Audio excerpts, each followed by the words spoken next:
Hi guys! Welcome back to my channel!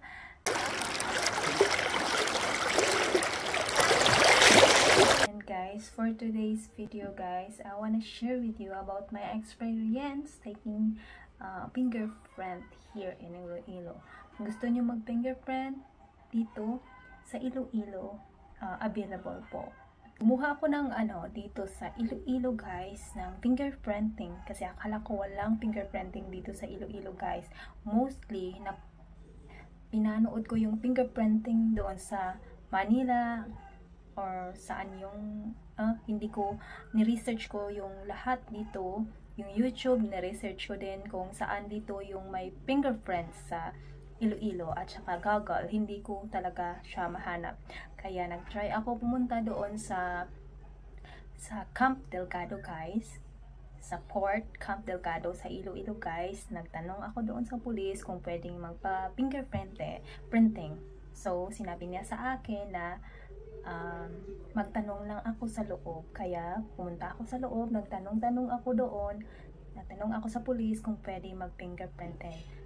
Kaya pumasok ako doon. Pagkatapos pumasok ko doon, sinabihan nila ako na pwede akong mag-fingerprint eh.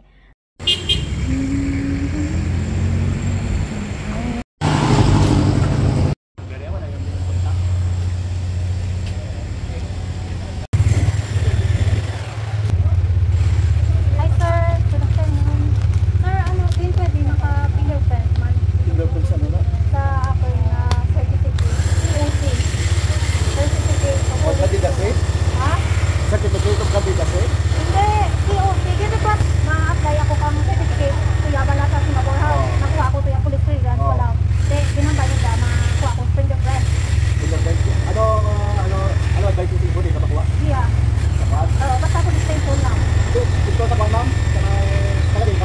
Saka Iloilo, annual. Dito. Oo, di. Nanata ko lang sa video, mga kampo krami, mga muna. Kasi hindi man siya na-allowed sa Kaya nagapit sa tuwanan? Ha? Kaya nagapit sa tuwanan? Kuya, nasapit. Ayang baro kang sakay sa ako nga police, dili sa laboratory, man ko nang bayin Sa lab? Nagniga. Pa Singapore ka ginaw? Hindi, ama pa Australia, sir. Sa visa ko. Tulig to kayo makuha police? Man mo nag-obra ako sa dito, Sa mo Singapore. kinalanda ng COC, Balahaw. Okay, dito ka lang speaker ka sila to ma? Okay, sir. Kaya guys, kung gusto nyo magpa-fingerprinting dito, available dito sa Iloilo sa Campo Delgado guys. Dapat dadalhin nyo yung ID, valid ID, at saka card for fingerprinted. Tsaka mag-prepare kayo ng 200 pesos para sa fingerprinted guys. And bank, I mean.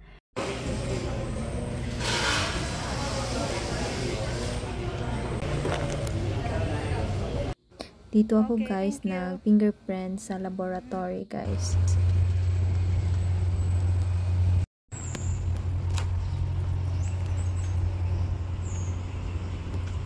For COC certificate of clearance guys.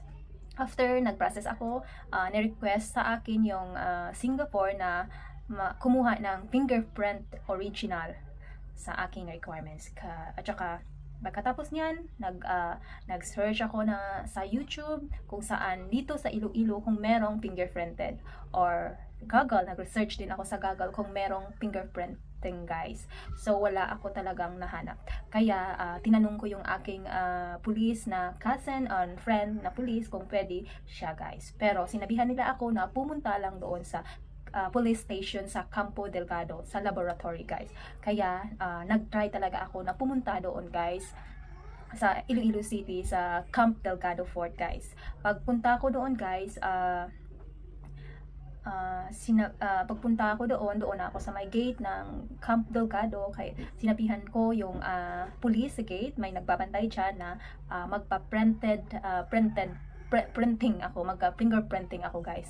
So sabi ng police sa akin guys, para saan? Sabi ko para sa aking certificate certificate of clearance na request dito sa Pilipinas na original. Kaya sabi ng gate sa akin, nag-sign up ako, nag-login ako doon sa gate, at saka tinuruan niya ako kung saan pupunta. At saka pagkatapos nun guys, na-reach ko na doon, pumunta sa may laboratory, at pagpasok ko doon, sinabihan ako ng pulis na saan, anong kailangan ko. Sabi ko, makukuha ko ng certificate, fingerprinted request from overseas Singapore certificate. Tapos niyan, binigyan ako ng form na babayaran sa fingerprinting guys.